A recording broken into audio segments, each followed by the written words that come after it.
Bonjour et bienvenue sur Projet Libre. Je m'appelle Walid Nou, je suis tombé dans la marmite du logiciel libre il y a plus de 20 ans.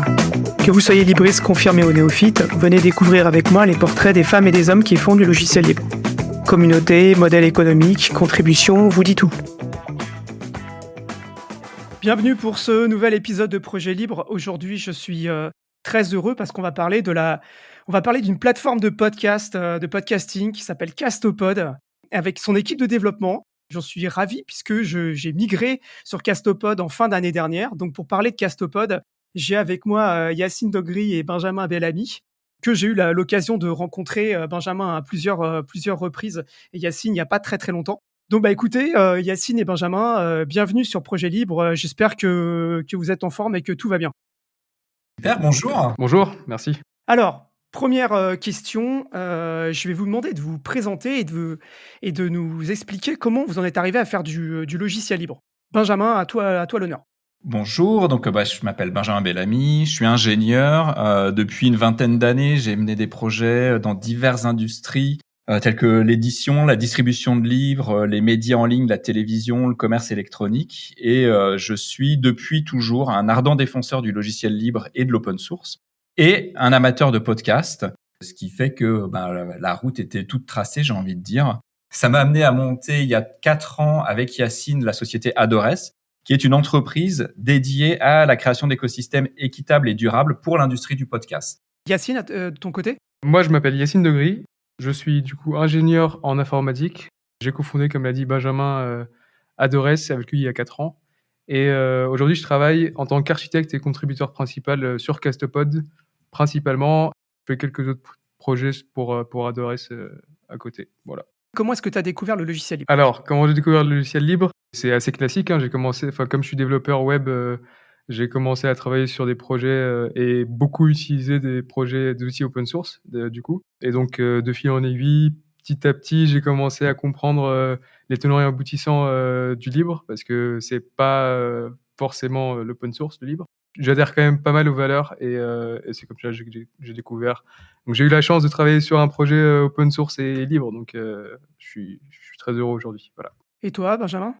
Moi, j'ai commencé l'informatique dans les années 80 sur MS-DOS 3, à une époque où on parlait franchement pas beaucoup de logiciels libres et d'open source. Et donc forcément, ça me parlait pas beaucoup. Et j'ai commencé à m'y intéresser, je pense, quand j'ai commencé à bosser, en fait. J'ai commencé à travailler en 98. À l'époque, on utilisait déjà le serveur web Apache.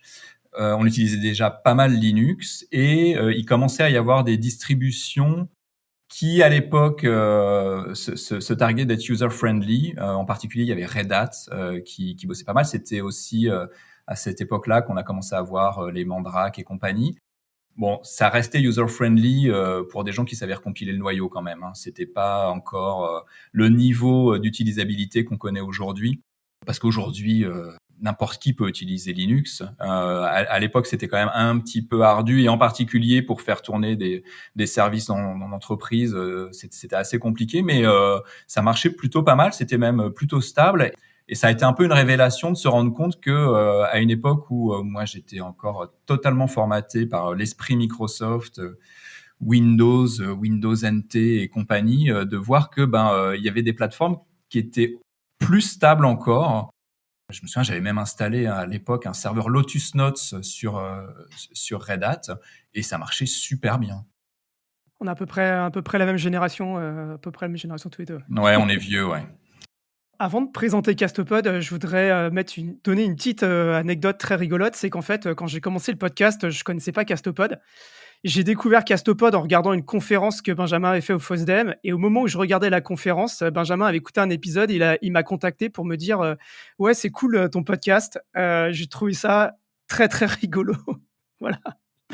Il n'y a pas de hasard. Voilà. Et donc, je me suis dit, putain, j'ai même pas cherché au moment de créer mon podcast, une plateforme libre de podcasting. J'avais quand même un peu honte. Voilà. Mais alors non, c'est nous qui devrions avoir honte. C'est clairement nous, on est, je disais, on adore les podcasts et puis on est des ardents défenseurs du logiciel libre, mais on n'est pas les meilleurs au marketing. On va pas se mentir. Et parfois, ça nous manque un peu. C'est pour ça aussi qu'on est très content que tu nous invites pour qu'on puisse parler de ce qu'on fait et puis faire découvrir au plus grand nombre nos solutions et comment est-ce qu'elles peuvent ou pas d'ailleurs les aider. On s'est rendu compte d'ailleurs en cherchant un peu tous les podcasts qui parlaient de logiciels libres qu'il y en a très peu qui utilisent Castopod, y compris dès dont la création est postérieure à la création de Castopod. Et je voulais juste revenir rapidement parce que je pense que c'est pas mal de le faire en préambule parce que tu nous demandes comment on a découvert le logiciel libre et t'as pas parlé d'open source. Et je pense que c'est intéressant de faire la différence dans le sens où globalement aujourd'hui entre qu'est-ce que c'est que l'open source, le logiciel libre, le gratuit, le freeware, enfin on a tendance à mettre un peu tout ça dans le même sac. C'est pas super important parce que très souvent les logiciels libres, ils sont open source et ils sont gratuits, mais ça va pas forcément de soi dans l'autre sens. Et nous, on est défenseurs du logiciel libre, pas nécessairement de l'open source. Et je voulais profiter de cette occasion pour refaire un peu le point là-dessus parce que ça me paraît quand même fondamental aujourd'hui, surtout quand on se dit défenseur du logiciel libre, de dire qu'est-ce que c'est. Le logiciel open source, pour commencer par ce qui est le plus simple, ça veut juste dire que quand on distribue un logiciel, on le distribue avec son code source. Donc comment est-ce qu'il fonctionne, qu'est-ce qu'il y a à l'intérieur. Ça veut pas du tout dire qu'il est gratuit. Il peut être typiquement quand quelqu'un fabrique un site web, il va donner le code source qui souvent va être HTML et c'est pas pour ça qu'il est gratuit. Et il n'est pas forcément libre non plus, puisque libre, ça veut dire que j'ai le droit d'exécuter un programme pour l'usage que je souhaite. Donc, on peut pas me dire ça, tu peux l'utiliser pour faire ça, mais pas pour faire ça. Je peux l'utiliser pour ce que je veux. Je peux l'étudier pour savoir comment il fonctionne et le modifier si j'en ai envie. Je suis libre de le redistribuer, c'est-à-dire de le modifier et de redistribuer les modifications que j'ai faites et du coup de l'améliorer pour en faire profiter tout le monde. Donc là où gratuit, tout le monde comprend ce que c'est qu'on paye pas. Open source, c'est qu'on a accès à comment est-ce qu'il fonctionne à l'intérieur, c'est aussi technique. Libre, c'est un peu plus philosophique, c'est vraiment une question de liberté. J'ai le droit de faire ce que je veux, dans les limites de la licence d'utilisation, mais en tout cas, j'ai le droit de l'utiliser pour ce que je veux, de l'étudier, de le modifier et de le redistribuer. Et ça, c'est fondamental, en particulier aujourd'hui où les questions de souveraineté numérique sont au centre de toutes les préoccupations, où on se pose beaucoup de questions sur mais qu'est-ce qu'ils font avec nos données, où est-ce qu'elles vont, à quoi ils s'en servent. Et pouvoir étudier comment ça fonctionne et qu'est-ce qu'il y a derrière, c'est fondamental aujourd'hui. Alors, pourquoi est-ce qu'il y a cet amalgame? Parce que très souvent, un logiciel libre, très souvent, d'ailleurs, je pense que c'est systématique, on a accès au code source. On voit difficilement comment est-ce qu'on pourrait faire un logiciel libre sans donner un accès au code source. Et de fait, à partir du moment où on a un accès au code source, on a tendance à dire, du coup, c'est gratuit, puisque je peux le prendre, je peux le copier, je peux le modifier. Alors, il y a quand même des modèles économiques liés au logiciel libre, et je pense qu'on en parlera dans le cadre de Castopod par la suite. Mais en tout cas, ces trois notions qui souvent sont confondues, en fait, sont très différentes et c'est important parce que c'est important aussi de comprendre pourquoi est-ce que nous, on a voulu faire un logiciel libre. On n'a pas voulu faire un logiciel libre parce qu'on a voulu qu'il soit gratuit. On n'a pas voulu faire un logiciel libre parce qu'on a voulu que les gens puissent avoir un accès au code source, même si ça passe par là. C'est parce que on estime que c'est primordial que les gens soient libres de publier leur podcast avec la possibilité de modifier, de savoir comment ça marche et de redistribuer s'ils font des modifs. Pour aller plus loin, vous pouvez écouter l'épisode avec Benjamin Jean et aussi l'épisode avec Raphaël Sémété et Gonéry Le Boudeur sur les modèles économiques du logiciel libre où on reparle de ces sujets. Maintenant, j'aimerais bien que vous me présentiez Castopod. Qu'est-ce que Castopod? Comment est née l'idée de faire Castopod? Alors, je suis ravi que tu me poses la question. Qu'est-ce que Castopod? Alors, il faut faire un petit préambule technique sur le podcast. Qu'est-ce que c'est que le podcast ou le podcasting outre-Atlantique? En fait, c'est un mode de diffusion de fichiers multimédia, essentiellement sonores. Ce que nous, on appelle podcast, on a une définition technique, parce comme on l'a dit, on est ingénieur. C'est un fichier MP3 dans un flux RSS, c'est-à-dire la possibilité de publier des émissions sonores, donc au format MP3 ou autre format sonore d'ailleurs, via un fichier d'index qui va lister l'ensemble de mes épisodes. Donc on parle d'émissions, d'épisodes, dans un fichier XML qui est un formalisme informatique pour lister un ensemble d'éléments. Quand on a dit ça, on n'a pas dit grand-chose, si ce n'est que ça a plein d'implications. La première, c'est que n'importe qui peut aujourd'hui, hier ou demain, dire, voilà, je vais faire un podcast et je vais aller déposer sur un serveur mes fichiers MP3 et mon fichier d'index, mon fameux flux RSS, mon fichier XML.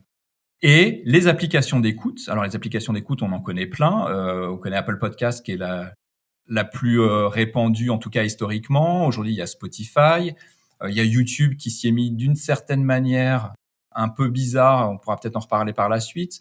Il y a AntennaPod, Pocket Cast, Anytime, Podcast Player, Podfriend, Podverse, j'en cite quelques-uns dont des open source. Et tous ces logiciels-là sont capables de comprendre le fameux fichier d'index, le flux RSS, et d'aller télécharger les fichiers MP3. Ce qui est très, très particulier sur le podcast et qui est très différent de l'Internet qu'on a vu se développer depuis les années 2007, on va dire, c'est que le podcast est décentralisé, c'est-à-dire que n'importe quel logiciel d'écoute peut aller chercher ses fichiers MP3 n'importe où. Donc, j'ai pas un silo fermé, j'ai pas une plateforme fermée. Je suis dans un écosystème qui est totalement ouvert, totalement interopérable, où n'importe qui peut publier un podcast et n'importe qui peut lire un podcast, pour autant qu'on parle le même protocole. On fait souvent la comparaison avec le SMS, où peu importe mon téléphone, mon opérateur, mon émetteur et mon récepteur, tout le monde peut s'échanger des messages. Sur le podcast, c'est le cas encore. C'est pas le cas, typiquement, si je suis sur YouTube, ma vidéo YouTube, je peux la voir que sur YouTube et pas ailleurs. Et je suis dans un écosystème fermé. Donc le podcast est resté ouvert. Ce qui veut dire que, il va falloir que je commence à choisir, si je suis podcasteur et que je veux publier un épisode, que je veux publier un podcast, il va falloir que je choisisse un hébergeur de podcast. Donc, je peux choisir de m'auto-héberger, je peux aller chercher une solution du marché. J'avais regardé, il y a à peu près 1 millier d'hébergeurs de podcasts, ce qui est conséquent, parce qu'ils ont tous la même valeur. C'est-à-dire que tous ces hébergeurs, ce millier d'hébergeurs, ont tous leurs contenus qui vont arriver dans Apple Podcast, dans Spotify, exactement de la même manière. Il n'y en a pas un qui va être plus ou moins visible qu'un autre. Parmi ces 1000, il y en a quand même une centaine qui sont plus gros que les autres. Mais c'est un passage obligé. C'est-à-dire que il faut que je commence par trouver un hébergeur et que je lui confie mes fichiers MP3. Il va en faire un index, un flux RSS, et c'est ce flux RSS que je vais aller après confier à toutes les plateformes d'écoute. Castopod, c'est une plateforme d'hébergement de podcasts. Donc, il y a une interface sur laquelle je vais pouvoir définir le nom de mon podcast, sa description, la langue que j'utilise pour m'exprimer, éventuellement la catégorie. Est-ce que je parle de religion, de news et technologie, est-ce que c'est pour les enfants? Je vais après publier des épisodes. Pour chaque épisode, je vais mettre un fichier MP3. Je vais pouvoir mettre une image. Je vais pouvoir mettre également une description, une date de publication.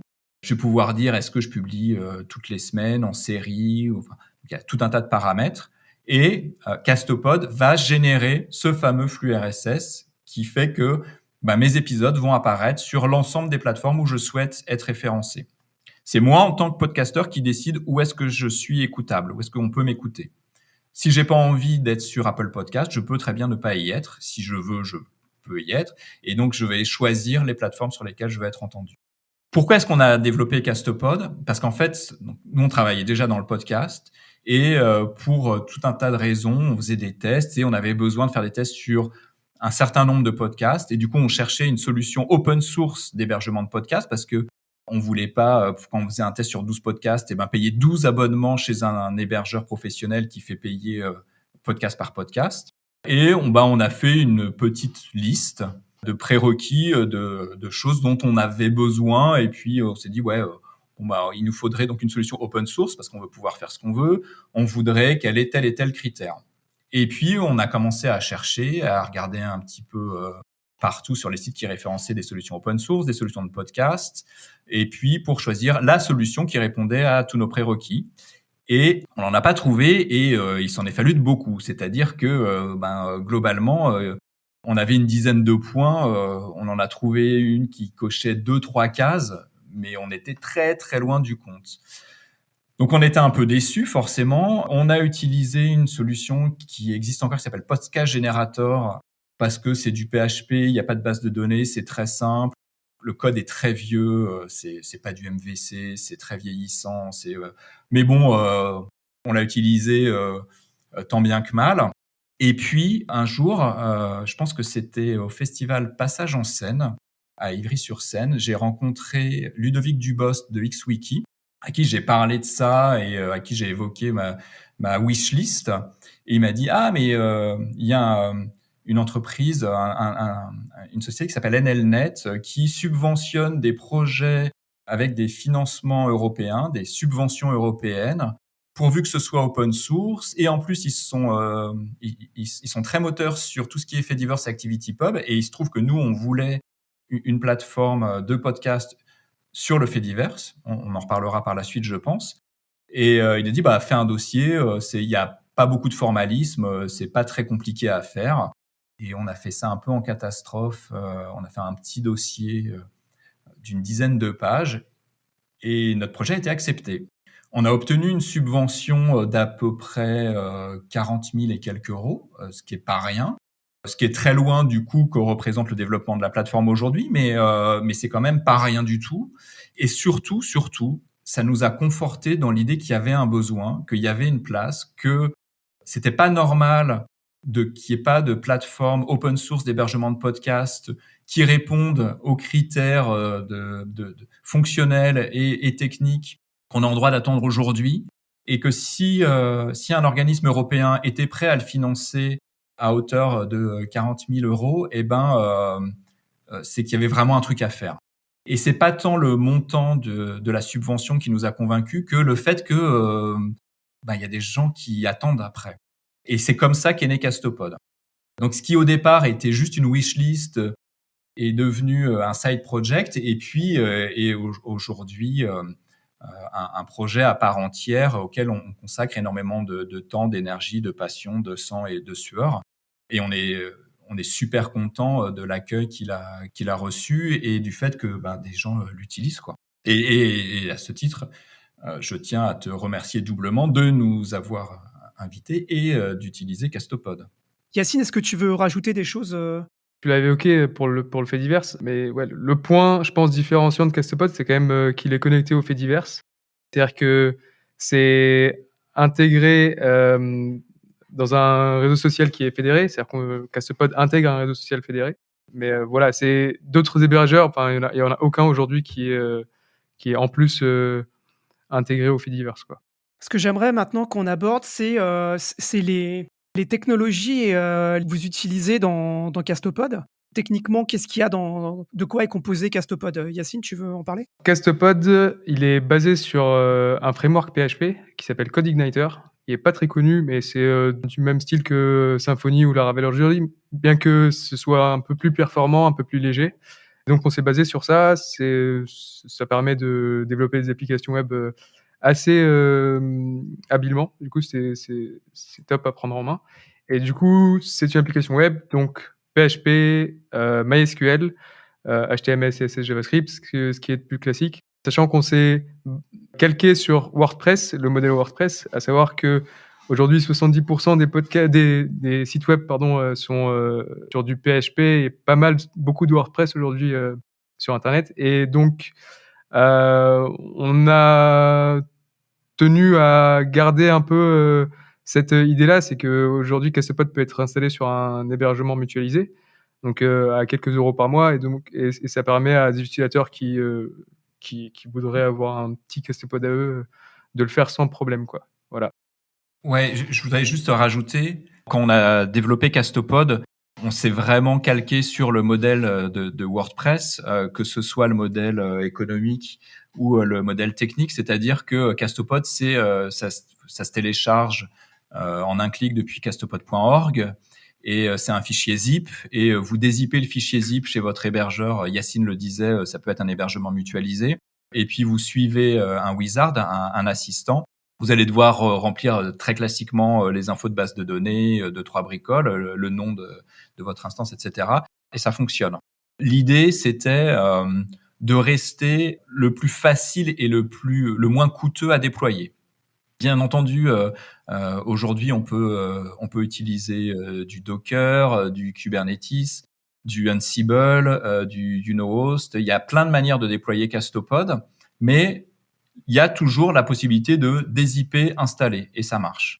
Et ça, sans avoir besoin d'avoir une grosse machine virtuelle ou voilà. Si j'ai du PHP MySQL, eh ben ça va fonctionner. Et alors question licence, quelle licence vous utilisez et pourquoi vous avez pris cette licence-là?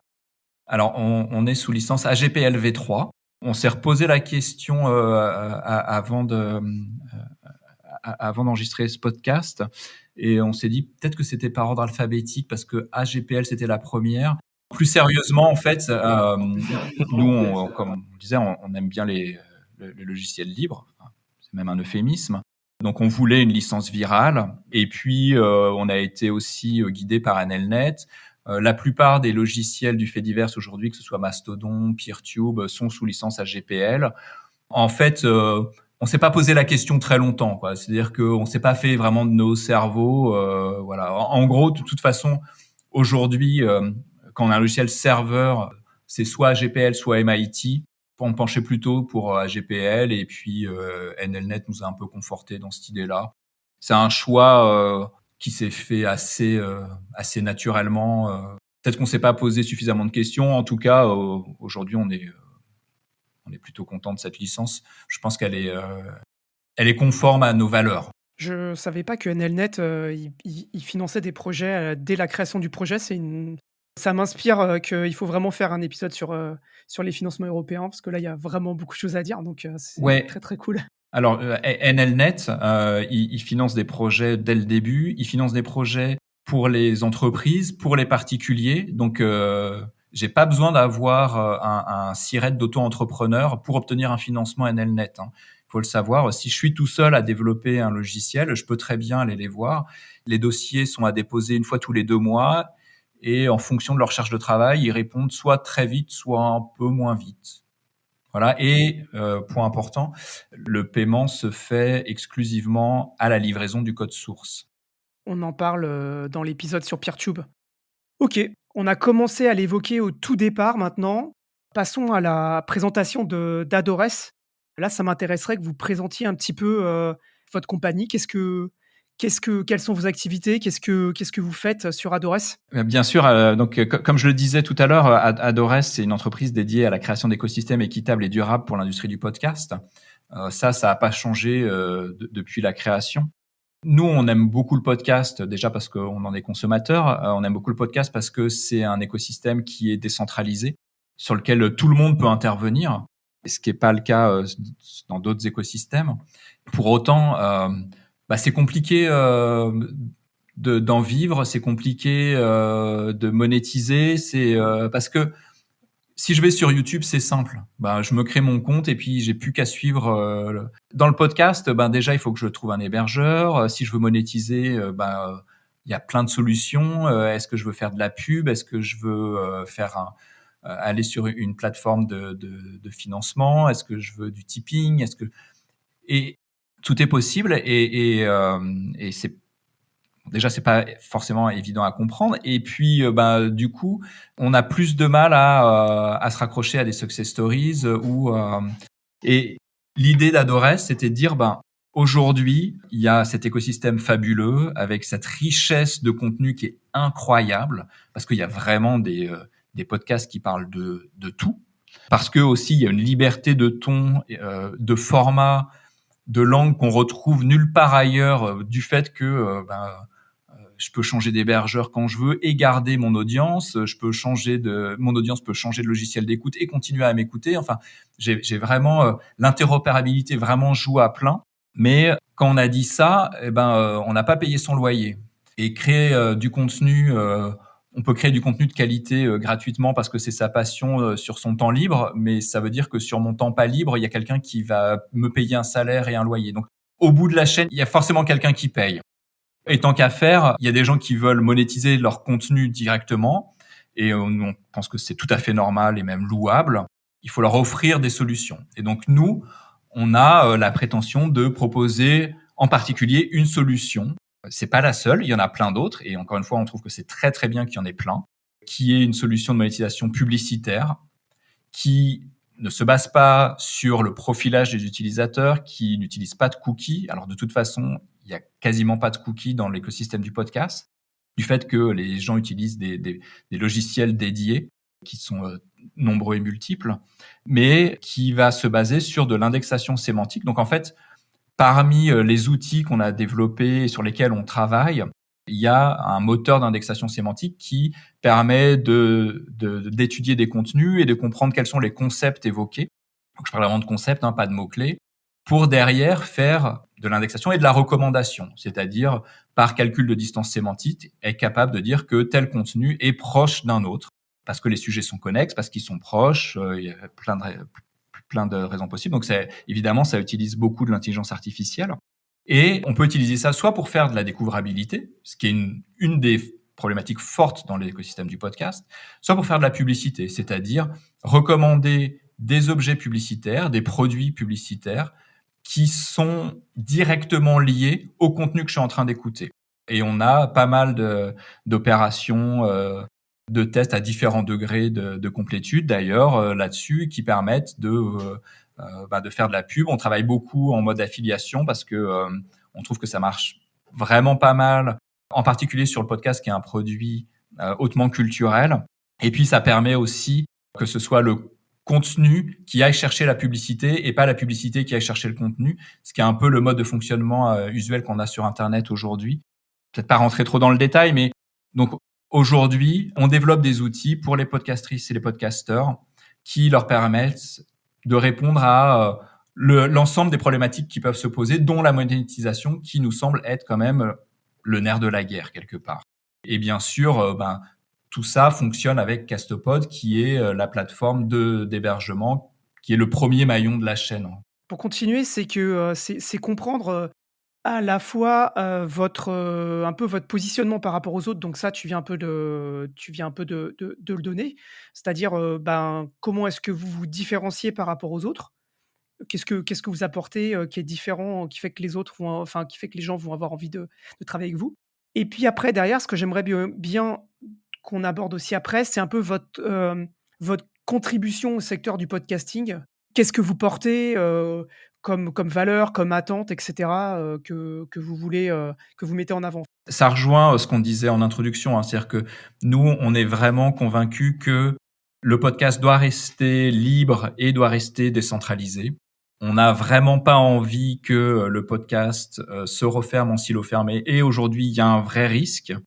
Et pour ça, l'angle qu'on a pris, c'est un angle fonctionnel, c'est-à-dire que on essaye de fournir des réponses fonctionnelles aux problématiques des créatrices et des créateurs de contenu qui fonctionnent dans un monde décentralisé, dans un monde ouvert.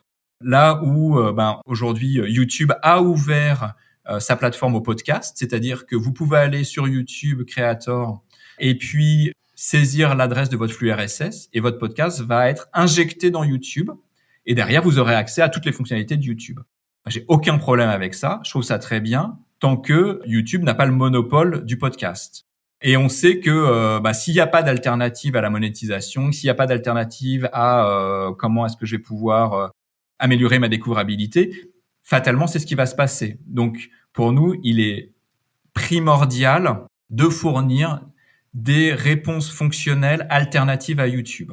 Quand vous rentrez votre podcast dans YouTube, donc il y a des infos qui rentrent, il y a rien qui ressort de YouTube. Si vous créez votre podcast depuis YouTube, il sera pas accessible vers d'autres podcasts. Donc YouTube, c'est un trou noir en fait. Il y a des choses qui rentrent, mais il y a rien qui en sort. Ils aspirent la valeur, mais ils la repartagent pas. Ils repartagent pas les informations, ils repartagent pas les contenus. YouTube, en tant que société, d'ailleurs, ne crée aucun contenu. Il décide de ce que vous avez le droit de dire, ce que vous n'avez pas le droit de dire, de si vous avez le droit de dire des gros mots ou pas, littéralement. Mais eux ne créent rien. Ils sont juste là en tant qu'arbitre et en tant que fournisseur fonctionnel d'un certain nombre d'outils. Encore une fois, j'ai aucun problème avec ça tant qu'ils n'ont pas le monopole. Et que ça laisse un choix pour pouvoir s'exprimer, parce que si j'ai envie de dire quelque chose qui ne leur convient pas, qui contrevient à leurs conditions générales d'utilisation, que je puisse le dire ailleurs. Parce que YouTube, c'est pas la loi. Les CGV, c'est pas la loi. La loi, c'est autre chose. Et donc, pour nous, c'est primordial de conserver un écosystème décentralisé où il va y avoir une libre concurrence au sens capitalistique du terme, c'est-à-dire que différentes sociétés, différents acteurs vont pouvoir proposer des solutions, mais encore faut-il que ils en proposent des solutions. Donc nous, c'est vraiment ça ce qu'on veut faire. C'est pour ça qu'on propose des solutions de monétisation, parce qu'on sait très bien que on pourra proposer la meilleure plateforme de la planète. Si le prérequis c'est de devoir bosser gratos, ça va pas marcher pour tout le monde. Si les fonctionnalités sont pas terribles, ça va pas marcher pour tout le monde. Et c'est là où on s'investit beaucoup et où on investit beaucoup de temps et d'énergie.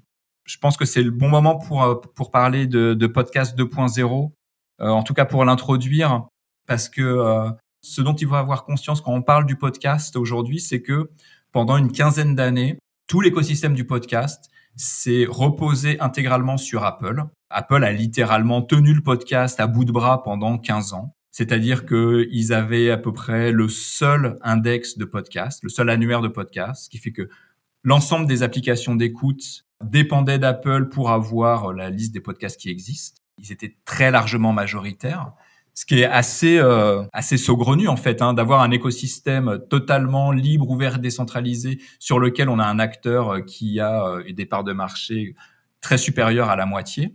Mais ils en ont tiré aucun profit financier. Et ça, il faut leur en savoir gré.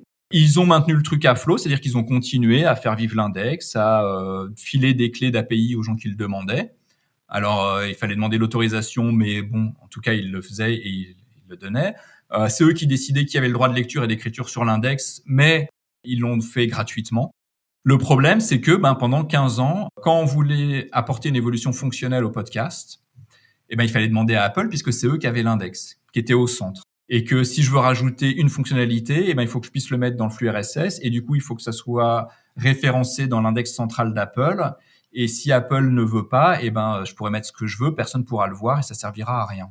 Et Apple a refusé toute évolution fonctionnelle sur le podcast pendant 15 ans. Quand je dis toutes, c'est pas presque toutes, c'est toutes.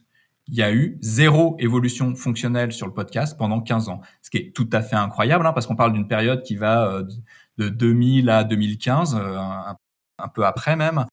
Dans cette période, il s'en est passé des choses, et un paquet même sur Internet. Et le podcast a eu aucune amélioration, aucune évolution fonctionnelle. Vous prenez un podcast de 2000, un podcast de 2018, c'est exactement le même. Pour garder le contenu du flux RSS, il n'y a eu aucune modification. Il n'y a même pas eu, ne serait-ce que une nouvelle catégorie. Il y a des gens qui ont dit, ça serait bien d'avoir une catégorie pour l'écologie. Apple a dit non, on touche à rien. Donc aujourd'hui, si vous faites un podcast d'écologie, vous n'avez pas de catégorie, ce qui est un peu ballot, parce qu'il y en a un paquet aujourd'hui. Et donc, ce qui s'est passé, c'est que en 2019, si je dis pas de bêtises, Adam Curry, qui est un des pionniers du podcast, que ce soit techniquement ou sur le contenu, c'est un des podcasteurs de la première heure, il en a eu marre et il a décidé de créer Podcast 2.0, c'est-à-dire une spécification qui permette au podcast d'évoluer, adossé à podcastindex.org, qui est un index de podcast pour dire il faut plus qu'on dépende d'Apple, il faut qu'on ait un index qui soit open source, open data, ouvert en lecture et en écriture à tout le monde sans avoir besoin de demander l'autorisation, et dans lequel on puisse rajouter des informations pour pouvoir rajouter des nouvelles fonctionnalités. Quand je parle de fonctionnalités, ça peut être des trucs très simples, ça peut être des trucs très compliqués, ça peut être de la transcription, du chapitrage, des liens, les noms des intervenants, de la géolocalisation, ça peut être tout ce qu'on peut imaginer. Mais ce qui est important, c'est que Podcast 2.0 est ouvert à tous et n'importe qui peut dire, moi, j'aimerais bien cette fonctionnalité-là. J'aimerais bien qu'on puisse rajouter ça. Ce qui est franchement incroyable, c'est que quand nous, on a commencé à développer Castopod, c'était juste avant la sortie de Podcast 2.0 et de Podcast Index. Donc, on avait pour projet de développer une plateforme de podcast qui soit liée à ActivityPub, en sachant que c'était pas gagné, parce qu'on allait créer notre plateforme d'hébergement. Des gens allaient pouvoir se connecter à ça via ActivityPub. On pense à Mastodon, etc., qui existait déjà qui était déjà populaire depuis 2 ans. Mais pour le reste, pour les applications d'écoute de podcast, on avait pas de légitimité, pas d'ancienneté, une voix qui porte pas, et il y avait peu de chances que des gens adhèrent en fait. Et Podcast 2.0 a été pour nous un formidable tremplin, une espèce de mégaphone, parce que une des premières choses qu'on a faites, on a dit, ça serait bien qu'on puisse rajouter dans le flux RSS la possibilité de faire un lien vers la conversation, en particulier si elle a lieu sur le fait divers via ActivityPub, pour que les applications d'écoute sachent où a lieu cette conversation. Et ça a été intégré. Et aujourd'hui, on a des applications d'écoute de gens qu'on ne connaît pas du tout, mais qui ont implémenté cette fonctionnalité-là que nous, on avait demandé. Quand vous avez commencé, comment est-ce que vous avez, contacté, Adam Curry ou les gens, c'est quoi? Par quelle plateforme, vous passez? Comment ça s'est passé, en fait, pour vous insérer dans cet écosystème naissant? J'aimerais bien que vous nous expliquiez un peu ça. En fait, ce qui s'est passé, c'est que la chance qu'on a eue, c'est qu'on on a commencé à développer Castopod au moment où Podcast 2.0 et Podcast Index sont arrivés. Donc, il y a eu vraiment un alignement des planètes qui s'est fait au bon moment. Et on a commencé à développer Castopod en mai 2020. Podcast Index est arrivé courant été 2020, rentrée 2020 quoi. C'était vraiment c'est vraiment Attends, parfait. je vais justement poser une question là-dessus parce que c'est une transition, vu cette temporalité, est-ce que, une des vocations de Castopod était aussi d'être un espèce d'état de l'art de ce qui allait se passer dans le podcasting 2.0? A posteriori, oui. Je ne sais pas si on s'en rendait compte sur le moment. Nous, on partait du principe que Podcast 2.0, c'était génial. On n'aurait pas pu rêver mieux. On aurait voulu le faire, mais on n'avait pas la légitimité d'un Adam Curry, clairement. Et là où c'est vraiment génial, c'est que en moins de 6 mois, on s'est retrouvé avec une quarantaine de plateformes, hébergeurs, applications d'écoute, qui suivaient Podcast 2.0. En fait, avant Podcast 2.0, il y avait aussi un problème d'œuf et de poule. Si moi je rajoute une fonctionnalité en tant qu'hébergeur et qu'aucune application d'écoute ne l'intègre, ça sert à rien. Et de l'autre côté, si en tant qu'application d'écoute j'intègre une fonctionnalité mais que personne ne fournit les informations côté hébergeur, ça sert à rien. Et du coup, tout le monde se regardait un peu en chien de faïence et personne faisait le premier pas, personne se mettait d'accord. Évidemment, il y a plein de fonctionnalités qui étaient dans l'air, les gens les réclamaient. Je pense à Giovanni de PodCloud qui avait écrit déjà des spécifications techniques en disant il faudrait faire ci, il faudrait faire ça. Tout seul, ça peut pas marcher. Le coup de génie de Podcast 2.0, c'est d'avoir une voix audible par tout le monde, qui mette tout le monde d'accord et qui disent voilà, on va tous faire ça. Il est indépendant de tout le monde finalement. Il y a plein de choses. Il y a le fait que déjà Adam Curry, il était connu, il avait la légitimité en tant que podcasteur. Il avait développé le premier index de podcast dans les années 2000. Il y a plein de choses. Et puis le fait qu'il est arrivé en disant la gouvernance à la Apple où tout le monde demande à une personne et cette personne se contente de dire c'est non à chacune des demandes, c'est pas super encourageant. C'est-à-dire qu'à un moment, les gens finissent par se lasser, évidemment. Donc là, l'idée aussi, c'était de dire on va faire un projet communautaire et participatif. Et donc, pour répondre à ta question, comment est-ce qu'on demande l'ajout d'une fonctionnalité dans Podcast 2.0 ? En fait, ça se fait sur GitHub. Ça se fait de manière ultra classique, comme on demanderait une nouvelle fonctionnalité sur n'importe quel projet. Et après, il y a des espèces de sprints. Je ne sais pas si le mot est le plus adapté, mais en tout cas, ça ressemble à un sprint qui ont lieu tous les mois, tous les 2 mois, tous les 6 mois. En fait, ça dépend. Où on valide. Il y a des allers-retours qui sont faits. Il y a des gens qui disent mais ça serait mieux de rajouter tel truc. Il faut que telle fonctionnalité, elle soit au niveau du podcast, au niveau de l'épisode, au niveau des deux. Il faudrait que ce soit une chaîne de caractères, un entier. Ça peut être très technique. Ça peut être très fonctionnel. Parfois, il y a plein de gens qui répondent, qui se sentent impliqués. Parfois, tout le monde s'en fout. Ça dépend vraiment de ce qu'on a proposé. Il y a des no-brainers, typiquement avoir de la transcription dans le podcast pour permettre une meilleure accessibilité, un meilleur référencement, une meilleure découvrabilité. Ça me paraît évident qu'il faut le faire. Et donc ça a été fait très, très vite.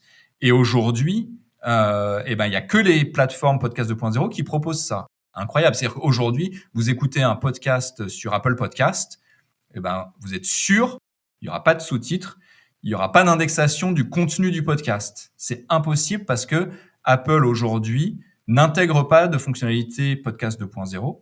Ce qui, moi, en tant qu'auditeur, me fait dire, n'utilisez pas Apple Podcast. C'est juste la plateforme la plus arriérée de tout l'écosystème du podcast aujourd'hui. Je vais donner un exemple. parce que je l'ai découvert quand j'ai migré, sur Castopod. J'ai découvert une fonctionnalité qui s'appelle, la gestion des intervenants. En gros, les people, quoi. Il y a toujours la problématique de, OK, moi je suis le host, je suis l'hôte du podcast et cetera. Il y a les intervenants, mais possiblement, j'aimerais bien remercier d'autres gens, en fait, ou citer d'autres gens qui m'ont mis en relation, qui ont aidé à partager l'épisode et cetera. Et en fait, j'ai découvert que vous implémentiez une gestion des intervenants et donc que, bah, sur un intervenant, je peux mettre un lien vers, son flux Mastodon ou un lien vers LinkedIn ou et cetera et cetera et que, et bah, qu'en fait là, on se retrouve aussi, face à l'implémentation dans les applications clientes où, typiquement, je sais pas moi, Podcast Addict, bah, il va implémenter, cette partie, de podcasting 2.0 et donc, ben, tu peux voir, et c'est cool, les intervenants, mais que si j'utilise AntennaPod qui est mon player, habituel, ben, lui, il le voit pas, tu vois? En tant que créateur, tu as à ta disposition des super outils, mais bah, ils sont pas tout le temps disponibles pour ton utilisateur, qui va utiliser. C'est un peu con. Ouais, tout à fait. Alors en fait, ce qu'il faut bien voir, hein, c'est que les fonctionnalités, c'est comme tout, mais c'est pas propre au podcast. Tout le monde n'utilise pas toutes les fonctionnalités, tous les logiciels les implémentent pas, et c'est tout à fait normal. Et puis même, et ça c'est voulu, hein, il y a des fonctionnalités de podcast 2.0, on est à peu près sûr au moment où elles sortent qu'elles vont pas faire l'unanimité. Mais c'est voulu, c'est-à-dire on peut pas présager du succès d'une fonctionnalité par rapport à une autre, parce qu'à l'arrivée, l'adoption, bah, c'est les auditeurs qui décident, c'est les podcasteurs qui décident, et c'est sûrement pas les gens qui sont autour de la table dans la communauté podcast 2.0 au moment où on dit ah bah tiens ça serait bien de faire ça. Après, le spectre fonctionnel des applications, il change de l'une à l'autre, et c'est pour ça aussi que en tant que podcastrice ou podcasteur, on a une responsabilité de dire à ses auditrices et à ses auditeurs, bah utilisez plutôt telle appli parce que bah, là, vous aurez plus d'infos qu'ailleurs. Et des fonctionnalités, il y en a pour gérer aussi le don, le funding, l'argent. Il y en a pour... En fait, il y a plein de choses. Il y en a qui vont gérer la transcription en l'affichant en mode sous-titre. Il y en a qui vont la gérer en affichant en mode texte défilable. Bon, après, chacun a ses besoins, ses prérequis. C'est ça qui est génial sur le podcast. C'est que il n'y a pas une bonne manière de faire. Il y a plein de manières de faire qui sont plus ou moins adaptées par rapport au contenu et par rapport à l'auditeur. Et Yacine, je voulais poser une question aussi, c'est, est-ce que vous avez contribué justement à ces fonctionnalités, à ces nouvelles fonctionnalités podcasting 2.0? Et si oui, sur lesquelles vous avez contribué? Alors oui, surtout au début, on avait pas mal de retours à faire sur, les différents tags qui étaient implémentés, les différentes balises RSS du coup qui étaient implémentées. À chaque fois, on a des discussions avec Benjamin pour, savoir ce qui était le mieux, déjà et pour nous, pour Castopod et ensuite en s'inscrivant dans l'écosystème du podcast. Ouais, en fait, c'est plutôt moi qui est ainsi intervenu directement sur Podcast 2.0, en tout cas sur les demandes. Donc, je disais, il y a tout ce qui est social interact, c'est-à-dire la possibilité en tant qu'auditeur de pouvoir interagir avec le podcasteur depuis l'application d'écoute. On a pas mal bossé aussi sur la recommandation. Donc ça, c'est un travail qui est encore en cours. Régulièrement, on donne nos avis. Et en fait, tout ça est consultable, donc soit sur GitHub, soit sur Mastodon. En fait, en général, ce qui se passe, c'est que les discussions commencent sur Mastodon. Quelqu'un dit ah bah tiens, j'aimerais bien faire ça. Et puis en fonction de l'écho qu'il y a, ça va être ah bah soit les gens disent ouais c'est une super bonne idée, ou soit non je comprends pas, ou c'est une idée nulle. Et en fonction des réponses, ça va donner lieu à une nouvelle demande sur GitHub. Et à la fin, ça donne lieu à une spécification dans la DTD, le namespace de Podcast 2.0. On l'a pas dit, mais à l'arrivée, tout ça, c'est ni plus ni moins qu'une DTD sur un... Et ces spécifications, elles sont portées par un organisme comme le W3C ou, est-ce qu'il y a une norme ou est-ce que c'est juste un projet communautaire? Aujourd'hui, c'est un projet qui est purement communautaire, et qui est régi par les règles de la communauté. Il n'y a pas une personne qui dit ça oui, ça non. C'est l'ensemble de la communauté qui décide de ce qui peut exister et de ce qui va exister. Donc c'est Adam et Dave qui sont à l'origine du projet Podcast Index. Et c'est Dave qui prend la responsabilité de gérer les différents sprints, etc., d'inclure en fonction des dires de la communauté ce qui devrait être en priorité ou pas, etc. Donc c'est lui qui gère le planning du projet ou Il a un rôle de secrétaire plus qu'un rôle de chef de projet. Il est là parce qu'il faut que quelqu'un fasse avancer la machine et puis dise bon bah voilà, on va fermer pour ce sprint-là, on va fermer à telle date. Derrière, c'est pas lui qui prend la responsabilité de ce qui rentre ou de ce qui rentre pas. Il est animateur. Voilà. Dernière question sur le sujet de podcasting 2.0. C'est une question qu'on a déjà discutée ensemble. On parlait du chapitrage et vous me disiez ah ouais, le chapitrage, en gros, on l'a implémenté dès que c'est sorti. On n'y est pas retouché, on n'est pas trop revenu dessus, etc. Mais c'est un truc qu'on a implémenté dès que c'est sorti. Donc ma question, c'est quand est-ce que vous implémentez les nouvelles fonctionnalités? Est-ce que vous implémentez toutes les nouvelles fonctionnalités de podcasting 2.0? Comment vous faites un choix de ce que vous désirez implémenter ou pas? C'est basé sur quoi? Il n'y a pas de réponse simple à ça. Hein. Ça dépend vraiment. C'est pas qu'il n'y a pas de réponse simple, c'est que il n'y a pas de réponse unique. Ça dépend vraiment. C'est sûr que une fonctionnalité que tout le monde nous demande, elle a de fortes chances d'être implémentée plus vite que quelque chose dont personne n'a rien à faire. Et en général, c'est comme ça que ça se passe. Hein. Ça peut être un choix personnel parce qu'on pense que ça c'est bien ou parce que parfois il y a des trucs qui nous font kiffer. Hein. Il y a des fonctionnalités qu'on trouve plus intéressantes que d'autres. Je pense en particulier à la géolocalisation. Moi, je trouvais ça génial de pouvoir, dans les années 2000, où on a tous l'habitude d'utiliser OpenStreetMap ou Google Maps, de pouvoir chercher des podcasts par zone géographique, de dire tel podcast, il parle de tel endroit. Il y a beaucoup de podcasts touristiques, par exemple, et ne pas être capable aujourd'hui de faire une recherche géolocalisée sur un contenu, je trouvais ça complètement fou. Dès que la spec est sortie, en plus ça n'était pas très compliqué, on a implémenté ça. C'est-à-dire la possibilité de dire tel épisode parle de tel endroit, ou tel podcast parle de tel endroit, et derrière, sur Castopod, on a mis une carte où on va avoir des pinpoints pour pouvoir visualiser quel épisode parle de quelle zone géographique, quoi. Et ça, ouais, dans mon souvenir, en tout cas, c'est un truc, je trouvais ça tellement chouette de pouvoir le faire. Et puis derrière, d'ailleurs, dès que ça a été implémenté, il y a quelqu'un qui m'a dit justement, on fait un podcast festival à Amsterdam et on a cette problématique-là et ça nous intéresse. Est-ce que tu voudrais pas venir parler de ça? Et donc je suis allé parler au festival de podcast d'Amsterdam de cette fonctionnalité-là. Donc il y avait une vraie demande aussi. Donc en général, mais ça marche un peu pour tout, hein, c'est pas propre à notre organisation ou à notre mode de fonctionnement. On parle de projets open source en plus. Ce qui est le plus demandé a le plus de chances de voir le jour rapidement. Et puis, de toute façon, en définitive, il faut bien avoir présent à l'esprit que Castopod étant open source, s'il y a une fonctionnalité de podcast 2.0 qui n'est pas implémentée, et il y en a, on n'implémente pas tout aujourd'hui, n'importe qui peut la rajouter. Hein. Le code, il est ouvert. Donc, n'importe qui peut rajouter ce qui manquerait. Et puis, il y a des choses aussi où...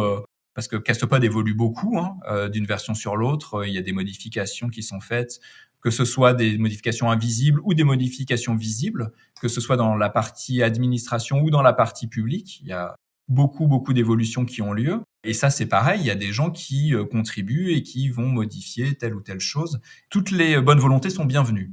Ça, on va reparler après de la partie communautaire. Mais ouais, Yacine? Je peux ajouter sur quand est-ce qu'on implémente les nouvelles fonctionnalités podcasting 2.0. Enfin, quand on a commencé Castopod, il y a Podcast Index qui est venu en même temps, podcasting 2.0 aussi.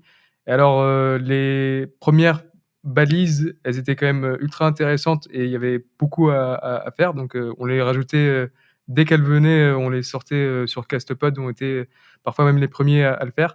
Et là, au fur et à mesure que Castopod arrive à maturité, on doit faire des choix plus de stabilité et faire des choix même des fonctionnalités qu'il y a sur Podcasting 2.0. Certaines, on ne les a pas implémentées directement. Et là, on se repose un peu plus sur la communauté pour faire des choix en termes de priorité, comme a dit Benjamin. Et voilà.